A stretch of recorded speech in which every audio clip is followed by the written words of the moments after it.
Ladies and gents, all things covered, listeners and viewers, once again, we back at it. Outstanding show for you guys. And listen, if you're a fan of quality defensive play, this is the show for you. If you're a fan of sacking the quarterback, this is the show for you. And when it comes to Dallas Cowboy fans, oh, man, I know you guys are ecstatic about this show. This guest, second-round pick in 2014 out of Boise State, 8-year NFL pro, 2-time Pro Bowler. He's almost at that 50 sack number, 48 and a half sacks on his career. He just signed a nice deal by the Dallas Cowboys. No other than DeMarcus Tank Lawrence. Join us here, all things covered. Pat P, Bryant McFadden. Tank, how you feeling? Feeling great, man. Glad to get my deal done. Glad to, be able to come back to the Dallas Cowboys and go for another ring. I mean, not another ring, but you understand, like, keep going on this journey of chasing this ring. So being able to, have the opportunity to finish and do the, deed in Dallas, that's all anybody can ever ask for. Yeah. What was the feeling like for you? A lot of fans were a bit unsure, not knowing if they would be able to give you an extension. But when you finally got word what the numbers looked like, and of course you and your representation were all in for it, what was the feeling? I mean, shoot, man, just going through those, last couple of weeks, man, it was very stressful, thinking like, got to move my family, kids, got to get set up, new schools, all that mess. So, being able to, sit down with Steven and, talk face to face, man to man, and understand like, what they was having problems with, and also understanding what I needed out of the deal and, what I was worth. So, being able to come to that understanding, and they agreed on it, that was the best news I can ever get, Was there a point where you thought you would be playing elsewhere? Yeah, I mean, this week, Really? Wow. Everything goes down this week, with the releases, trying to get the cap space for your teams that you want, or, trying to grab the players that you want in this free agency deal.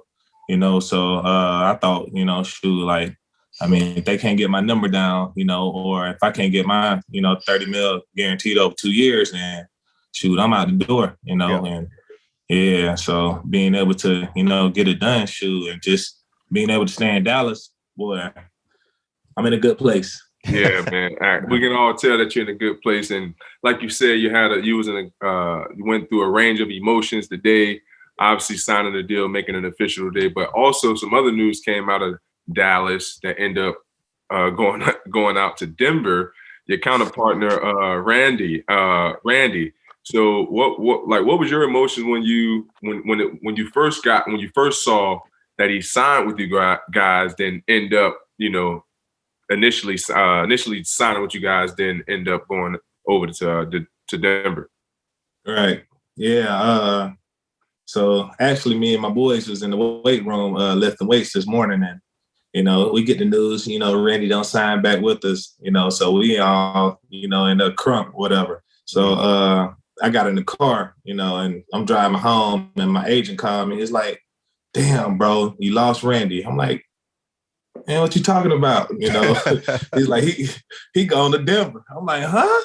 Like, I could have sworn he just told me Randy was up there signing his contract. Like, you got to be kidding, So, like I said earlier, all this craziness with the free agency, and, they always putting out speculations of what they think going on or what they hearing, So, all I can say is, best to Randy, man. I appreciate, the friendship, the teammate that he is, and, being able to play with him all those years, I just wish him the best, and I'm just glad he got paid.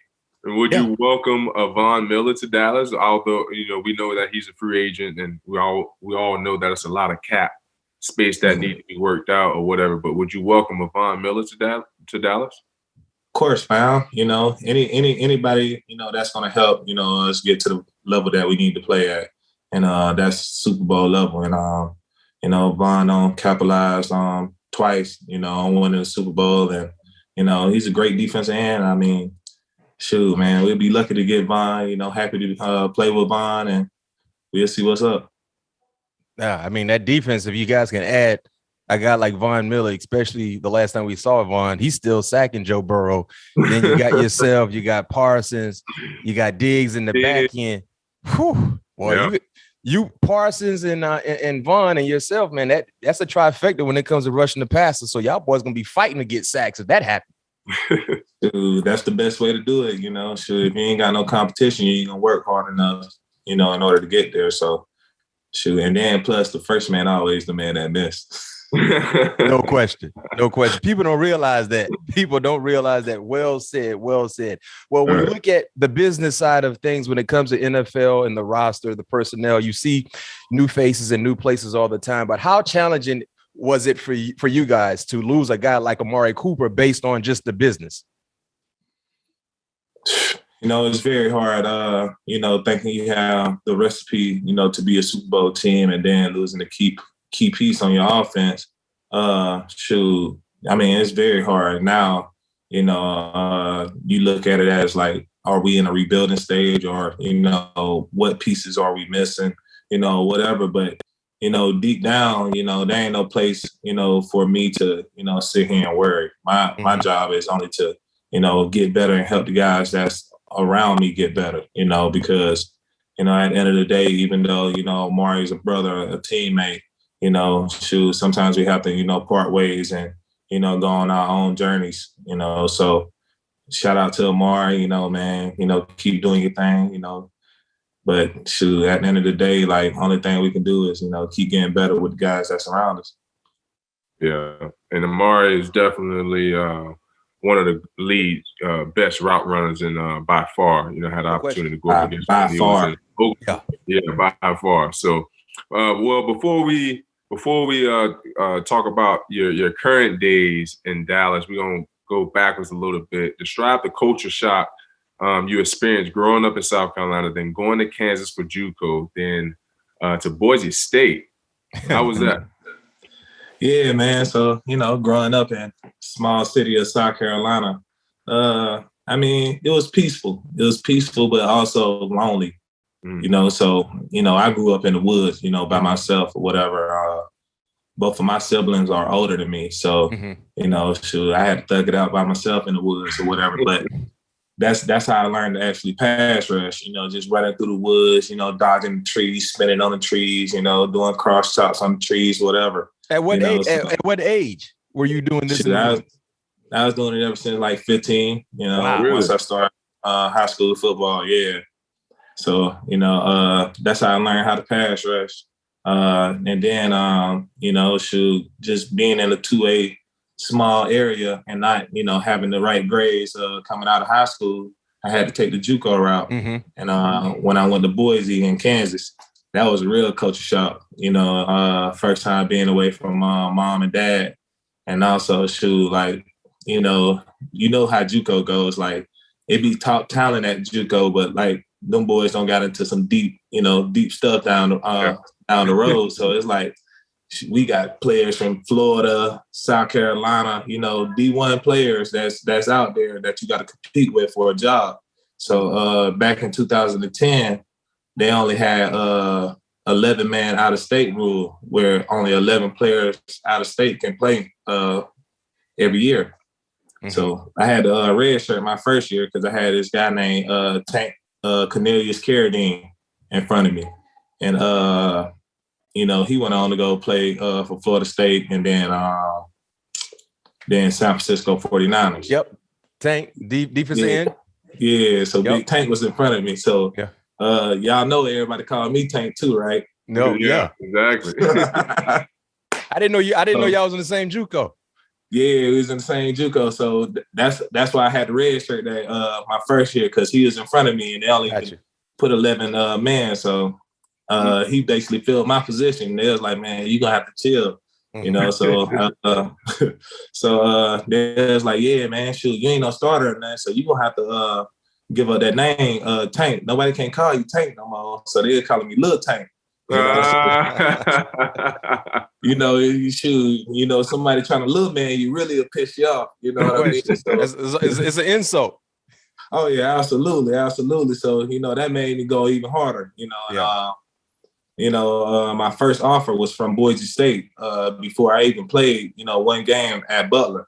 Mm-hmm. And, I was like, man, that's love right there. Like not being able to see, my talent on display, but also, showing the courage and the faith in me in order to give me a scholarship, all back, So I was like, all right, cool. Like that's probably number one where I'm going to go, But once I started getting them offers in from, Miami, Tennessee, Oklahoma, all them, boy, eyes got big. So, but what really stood out about Boise is the head coach going down to South Carolina and Chris Peterson visiting with my mom and dad and, really explaining to them what he was, working on up in Boise and trying to, make men's out of the players instead of, just trying to use the players to, get his shine. You know what I mean? So, that really felt good with them. And,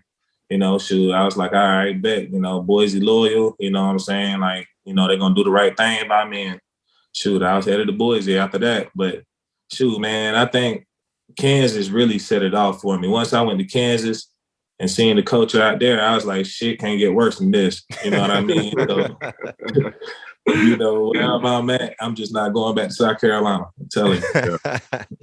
Hey, no doubt. Cool story. And because of your success in both locations, there at Butler and at Boise, you get drafted in the second round by the Cowboys. So your first year with the Cowboys, you were essentially replacing a guy that shares your name in DeMarcus Ware. Did you feel any pressure coming in after DeMarcus Ware left?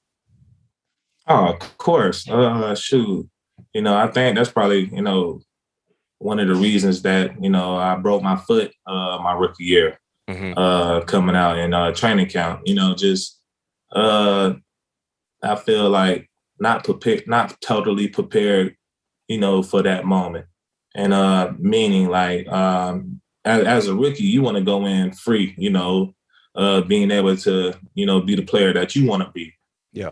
So once they see you as replacing somebody and filling their shoes, especially a caliber player like that, you ain't got no room to how I want to put it. You ain't got no room to fail, basically. Mm-hmm. So it's either, get down or lay down, you know what I'm saying? And I wasn't totally prepared for that mentally.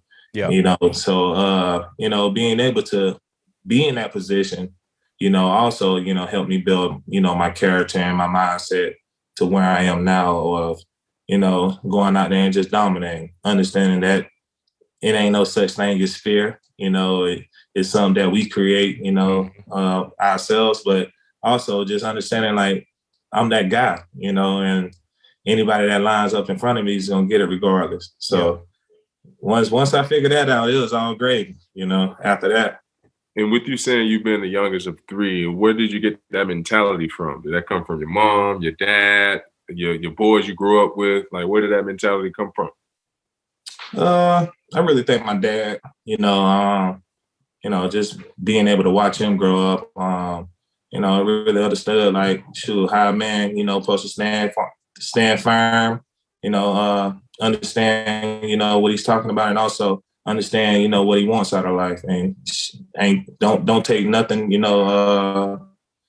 don't take no stuff from anybody, understanding that, you are king of your own world and you make it what it is. Right. And speaking of your rookie season, that playoff game against the Lions, how did you mentally bounce back from nearly sealing the game with the fumble recovery to actually sealing the game with a sack fumble recovery? Yeah. So, that was wild. Being able to just be in that moment, and it's, after a couple of seasons, you look back on those moments, you're like, I really don't even remember, the joy that I had in that moment, but, I understand it every time I see it, right. So looking back on that moment, man, it's really special because, I feel like, that's why I learned how to be resilient, not having, the highs and lows, the concepts of a game, understanding that, even though, I messed up, I made a bad play, the game was over. I should have laid down, even though that happened, I still had the opportunity to go out there and, make a change. So once I got through that and understood, like, I can be resilient, still go out there and make a change, make a play.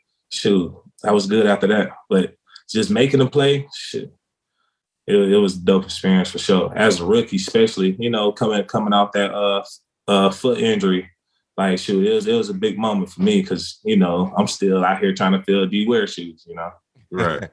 Yeah. So let's get to the next week during that postseason run for you guys. It's been over 7 years, right? What, Dez Caught It? Yeah, it's been over 7 years, and people still having arguments in barbershops. Was it a catch? Was it not a catch? One of the more controversial plays in NFL history, to say the least. But what are your thoughts on that Dez Bryant catch that was called a no catch? What are your thoughts on that? And it's a two-part question. What are your thoughts on the catch that wasn't called a catch? And would you guys have beaten Seattle the following week? See, this the thing.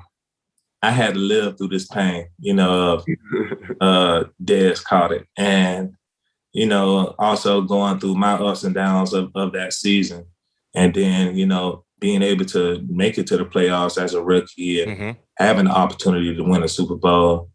As a Dallas Cowboy, it's like, shoot, like I could have retired after that year, you feel me? So, man, but I feel like he caught it, but I feel like the next week, a similar situation happened, and they called it a catch. Yes, they did. So, at the end of the day, man, we can say what we want to say. We know how politics work. Yep. But at the end of the day, sure, all we can do is just play the game that we love. Yeah, no doubt about it. And well, speaking of, your Dallas Cowboys, 2 years later, you guys were led by the fourth rounder rookie, Dak Prescott, to a 3-3 record before falling to the Packers in the playoffs again. Did you notice something special from Dak right away? Oh, of course. I'm sorry, that was 13-3, not 3-3, 13-3. Yeah. But of course, just his demeanor, how he carried himself. Just understanding the offense, as a rookie and being able to control it.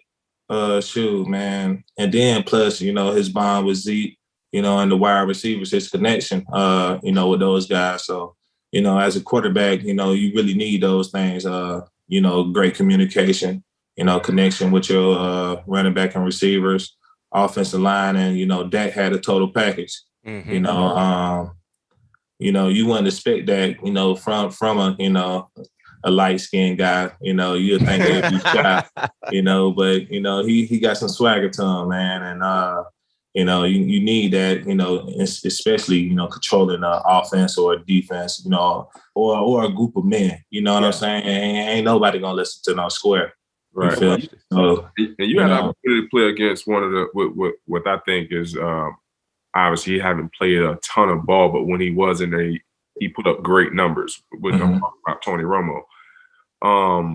What was I guess the biggest difference in the locker room between Dak and Tony? Because we know Tony was a football guru, knew the game in and out. As we know, a great locker room guy, can put the ball wherever. But was there a difference between those two in the locker room?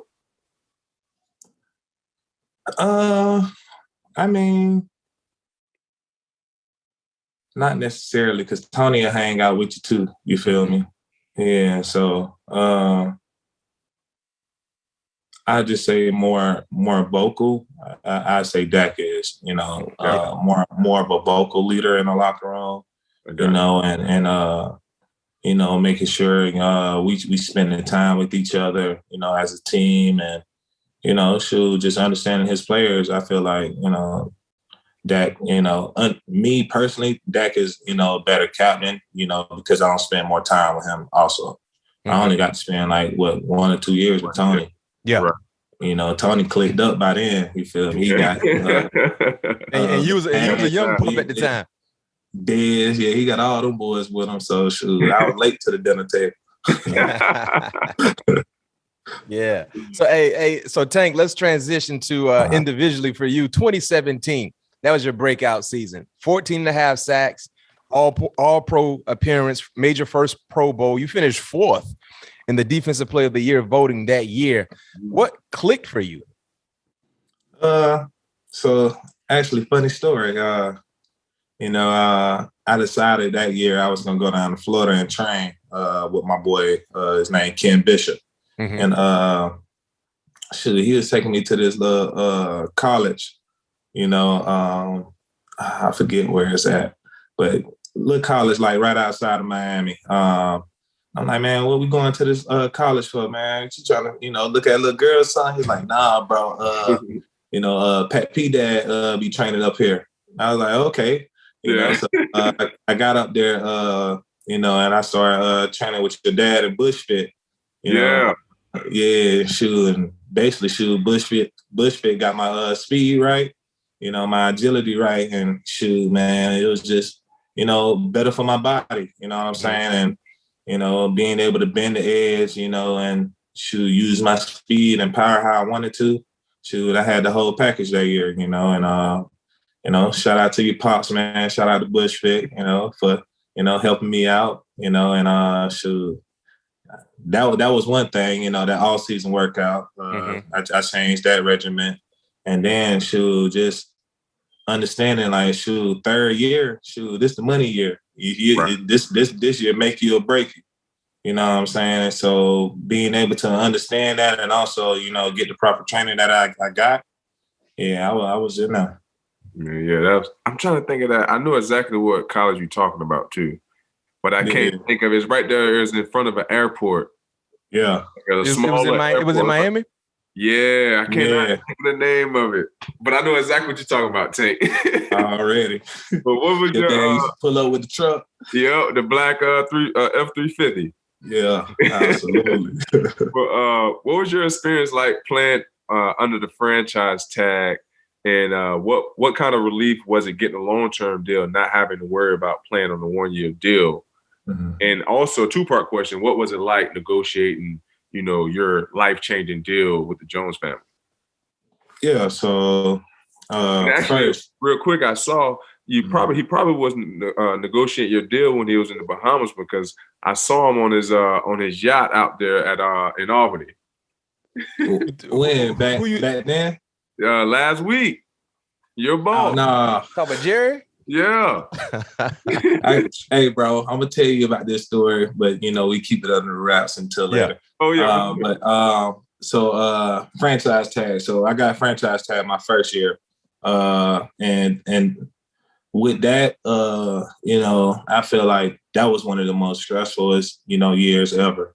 And the reason they call it the franchise tag because you're on a 1-year, exclusive deal. After that, you're a free agent all over again. So, I had, the concept of basically I'm 1 foot in, 1 foot out. Yeah. So now, I fell into not being disciplined enough to understand that I was living my life like that also. Mm-hmm. So that's how I was going all around, 1 foot in, 1 foot out, and not understanding that in order to, get the total results that you're looking for, out of something, you're going to be all the way in. No question. So I'm thinking like, all right, I don't have 14 and a half sacks, now I go get double digits. If I can do 14 and a half, I probably can beat the record, So, but I'm like, well, I don't want to actually give them everything that I got, you know what I'm saying? Because I get this number, then they ain't going to do nothing but let me go to be a free agent, you know what I mean? Because they can't afford me. Yeah. So it's like, what should I do, And I was basically confused, and, being able to have a coach like Coach Marinelli, to let me know also, that sometimes, greatness calls us, out of the dark, and it's up to us to step up as a man to, fulfill our dreams. So I was, scared, that I was like, man, I'm about to sit here and try to, win a Super Bowl for this team, and then they ain't gonna do nothing but let me go be a free agent, and after that year, being able to, have an off season and then talk to Stephen Jones. So I'm actually in San Diego, and my agent calls me around this time 4 to 5 years ago. And he was he was like, yeah, man, the Cowboys ain't trying to, give you 100 mils. They trying to give you this number or whatever. I was like, man, look, tell Mr. Jones, like my phone is open. Like, if we're going to get the deal done, give me a call, So he gave me a call, so I'm talking on the phone with him. And he was which Steven or Jared? Steven. Okay. He's like, yeah, D-Law. Man, we got to pay Dak next year. We got to pay Amari this year, Zeke. We got all these guys to pay, and I don't know, something in me was like, man, you got to tell them the truth.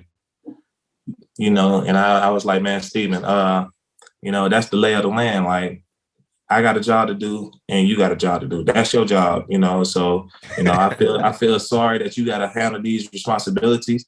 But like, if you want me to play for you, these are my numbers, And he's like, well, hell, DeMarcus, you asking for this much. Do you even really want to be a Cowboy? And, I had to explain to him like, man, look, man, I'm trying to build my legacy here in Dallas. You know how much, the Dallas Cowboys mean to me and all. But if you can't sit here and agree, to something like this, when I don't start here and stress myself out years upon years and then, show you that I'm worth the money, and if you can't do it, it's all good, just let me go somewhere else. And he was like, all right, hell, we're going to give it to you, Yeah. So, once he did that, I was like, man, oh man, it's all good. Now I can stay in Dallas, everything great. Yeah. So this time came around, and I was like, shit, I kind of did my own deal last time. So like, don't sit here and wait deep into, free agency, to go and talk to them and let them know, like, this is what I want, and also like, I ain't taking nothing else for, or you're gonna have to let me walk for real this time, So I went up there and seen him. He was like, all right, we're gonna try to get close to your number, like, so don't get mad at me. We good, but don't get mad at me if you see a number, or something that you don't like. Mm-hmm. Or whatever. So I was like, all right, I got you. So he sent me over a number. And I'm like, man, what is this shit, bro? Like, why are y'all sitting here playing with me? Understanding like, shoot, I got a family to raise, like, shoot, I'm not gonna sit here and be transporting my family all across the world, just because of my profession. You feel me? So I was like, all right, bet. I'm gonna just have to send all of them an email. And let them know, hey, Tank, what was the first number?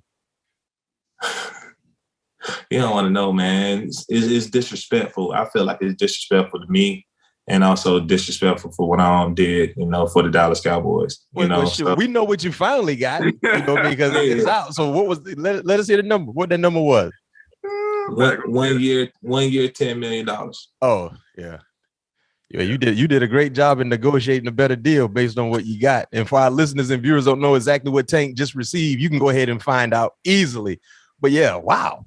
So you told him it was disrespectful, and then what happened? Yeah, I felt like it was disrespectful. And, I told him like, hey, man, Cowboys did a lot for me. I thank y'all for everything y'all done. But, I think it's time for us to part ways. I wish that y'all cut me, and Steven's like, all right, I'm about to bring your offer to Jerry, see what he says. But I'm pretty sure, he's going to be pretty pissed about it because he just gave you $65 million.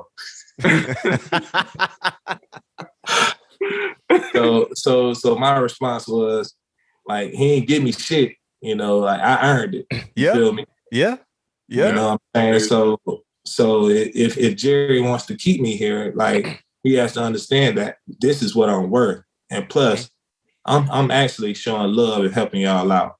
You know what I mean? Like, by offering y'all the relief and cap space, by doing this deal with me. So, like, let's go out here and let's have a fruitful, free agency, pick up the guys that we need in order to win a Super Bowl, because if I ain't getting this number, I won't be here to help. Yeah. And shoot, Jerry's like, man, shoot, D-Law been faithful to us for the last 7-8 years. Like, give him his damn money. Jerry came in and got it straight, huh? Jerry came and got it straight, man. Appreciate you, Jerry. Appreciate you, Steven, man. They need to start calling Jerry the Candy Man, boy. He make sure everybody get paid. Absolutely. No question. And for our listeners and viewers that might not know this regarding DeMarcus and his career so far, he's the only defensive end to have his last 7 years financially guaranteed. That's almost unheard of. So hats off to you and the job that you've done to be able to put out a product that will warrant guaranteed money over the last 7 years. So you've been doing a heck of a job, and not to mention you're doing a great job negotiating as well. Yes, sir. Appreciate it, man. Appreciate it. Yes, sir. Yes, sir. So now let's go ahead and transition to the current group of guys defensively that you play alongside. Last year, I called this draft pick for you guys in the first round. You guys drafted Micah Parsons. Outstanding, great rookie season, one of the all-time great seasons for a rookie defensively. But what impressed you the most with Parsons, and where can he continue to grow to develop his game to be one of the all-time greats, you think? I say what impressed me the most is him being so dual threat, being able to play linebacker and DN. Mm-hmm. That is very slim to rare, being able to play middle linebacker, control the defense, and also step down there and put your hand in the dirt and actually, be effective and good at it. You know what I mean? So being able to see him do both, in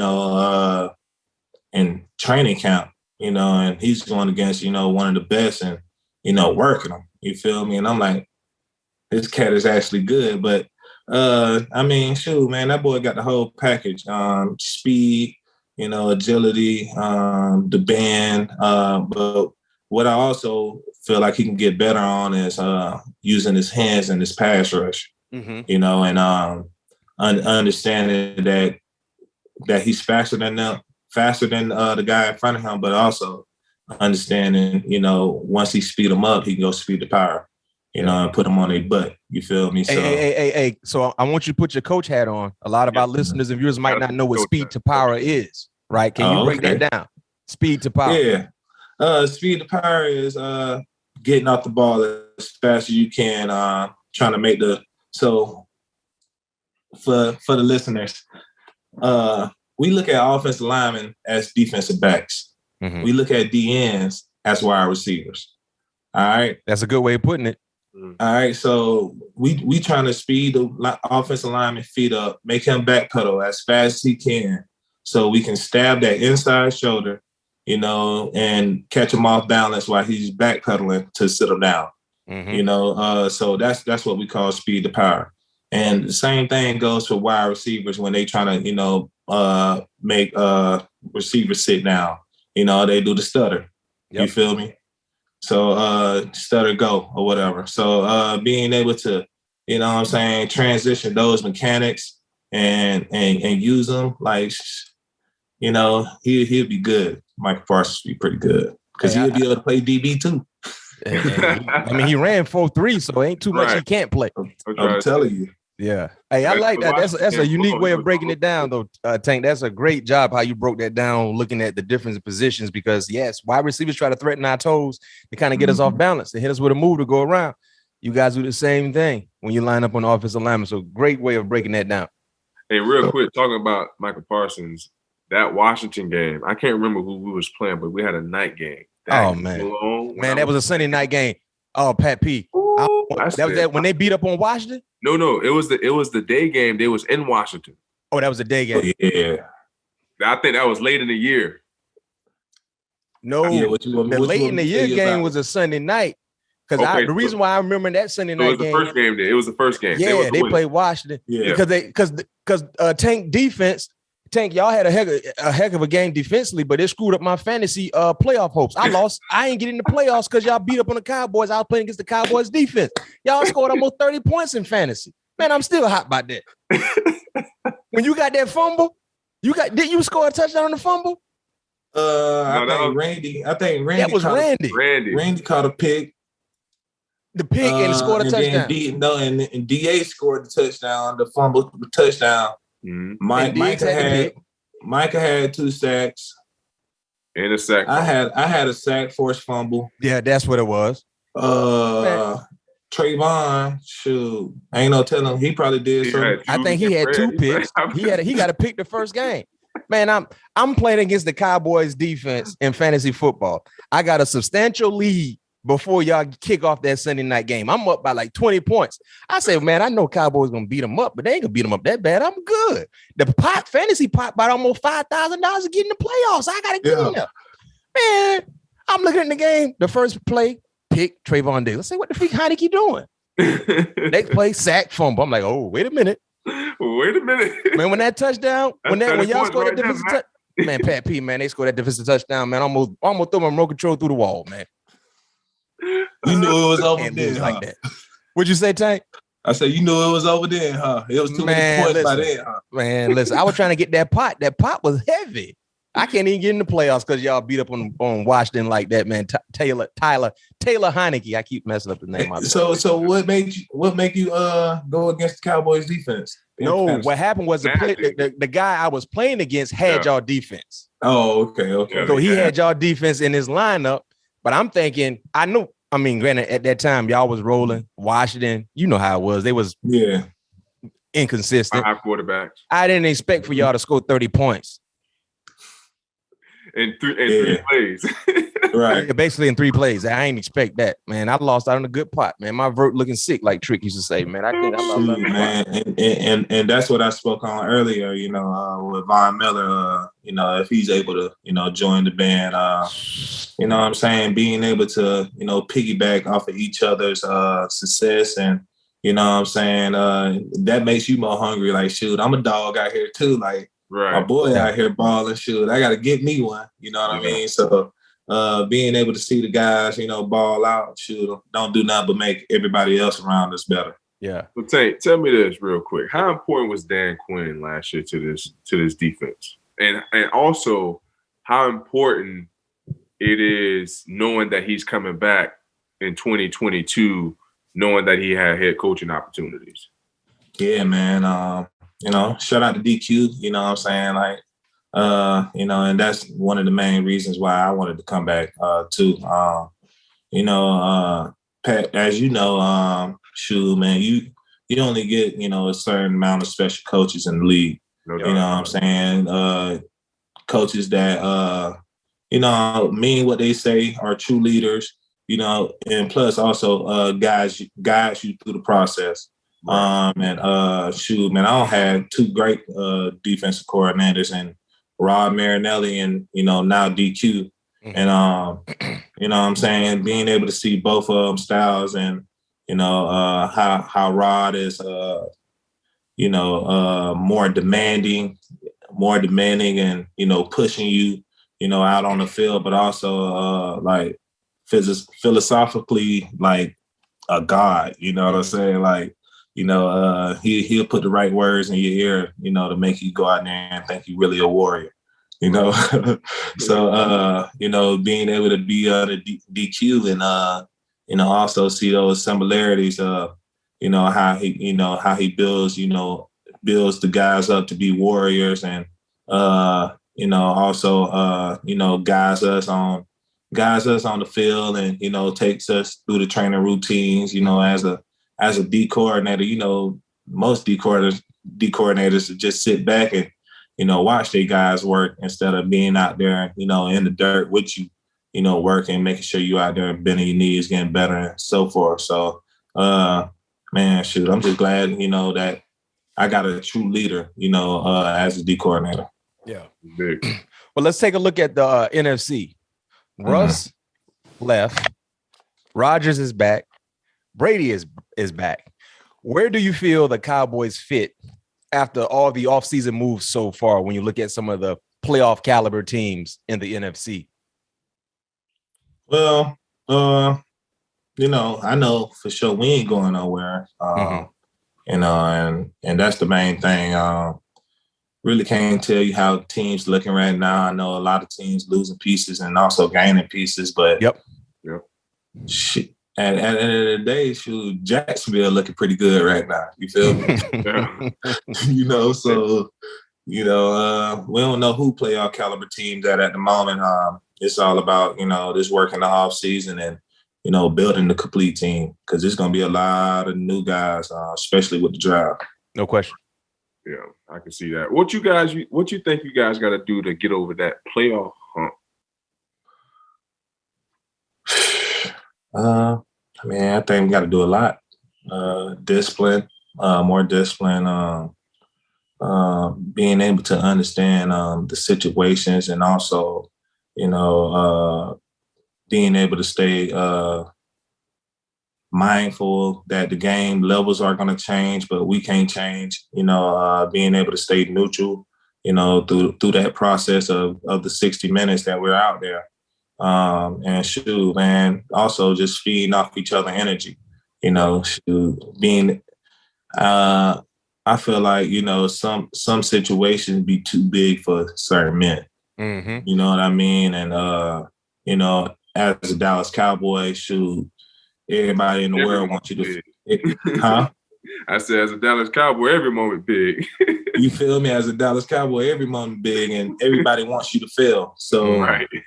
You already know, Pat, like being able to come to Dallas and play, you like, shoot, man, I got to make sure I cross this off the list. We got to beat the Dallas Cowboys, no matter what. You know what I mean? And that's how everybody feels. So, for us, like, if we ain't bringing our A game, every time, like, shoot, it's going to be a bad day, Yeah. Hey, well, Tank, before we let you go, we got a few questions we're going to hit you with. We're going to transition to our superlative part of the show, right? So rapid fire questions. We want your honest, unbiased answer. First question I have for you. Best part about playing for the Cowboys, and what's the worst part? The best part is, the love and support from the fans. Them understanding, like, shoot, it's Cowboys since day one, and it's Cowboys till we die. Being able to have those ride or die fans to support you and understand that you're trying to bring a Super Bowl back to the city. You don't get no better. But the worst thing, I feel, the fans. They're the best and the worst things. Oh yeah. I feel you on that one. I feel you on that one. Best defensive player that you ever played with?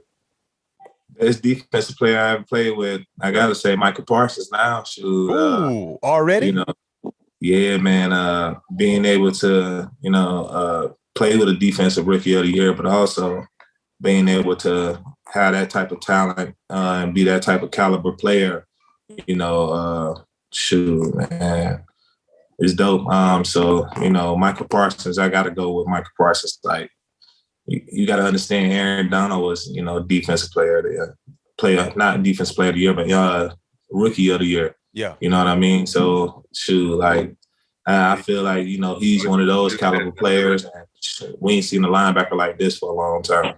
No question. Okay, so most hated team in your division. You got the Eagles. You got the Commanders. I got to get used to saying that. Commanders and the Giants. Who do you hate the most and why? Who do I hate the most? It got to be the Eagles first. Eagles first is because, Eagles always find a way to have a good team. And being able to see the Eagles win the Super Bowl before me, it's like, oh, yeah. It's like, how in the hell did this happen, and what year did this happen? Because it happened, but I just cannot remember it. And who was the quarterback? Because I know Carson Wentz did not win a Super Bowl. You know what I mean? So, being able to, play the Eagles every year, that definitely resonates with me. And so they definitely met. But I got family in Philly too, so my family, Dallas Cowboys fans, and when I go out there, they always give me a home cooked meal, and we always talk junk to, the whole city of Philly. It'd be a good time. That's what's up, man. My last one I got for you before we let you get back to your family. Your favorite sack of your career? Favorite sack has to be the rookie sack. But that got to be number one, and then my playoff sack against Russell Wilson. Mm-hmm. You know, and shoot, I say the rookie sack against Detroit. In the playoffs, it was huge. Yeah, it was huge for me because you know, on that big stage and being able to make that play as a rookie to seal the game. You know, after I made that big play to lose the game as a rookie. I mean, it was sensational, man. And shoot, I feel like at that moment, I seen like what my career can be as a Cowboy. That's big, man. Well said. Well said. Well, hey, Tank, man, number one, thank you for joining us. All things covered. I know Cowboy Nation is going to love this episode. Newly paid. As my uncle used to say, get that handsome ransom. Boy, you got that handsome ransom from Jera. Newly paid DeMarcus Lawrence joined us here, 8-year pro, 2-time Pro Bowler. Go ahead and you got 48.5 sacks. So go ahead and surpass that 50 number. Yeah, that's coming up easily. Soon. Go ahead and surpass it. But man, I can tell you this much, Tank. Listen, all I ask for y'all, if I happen to play against y'all this year in fantasy, man, don't go score 30 points against me, man. Hey, let me get in the playoff. You already know the arsenal that we got, so you might as well go ahead and try to pick us first before you got to play against us. Hey, no question. Not to mention, like you said, man, y'all might add another dynamic piece to that defense, and Mr. Von Miller. So, look out, Philly. Look out, Washington. Look out, the Giants. But Tank, man, thank you for joining us, man. Best of luck to you this upcoming season, and enjoy your family. Enjoy your vacation. Your new vacation coming up. Go ahead and have fun. Yes, sir. All right, take care.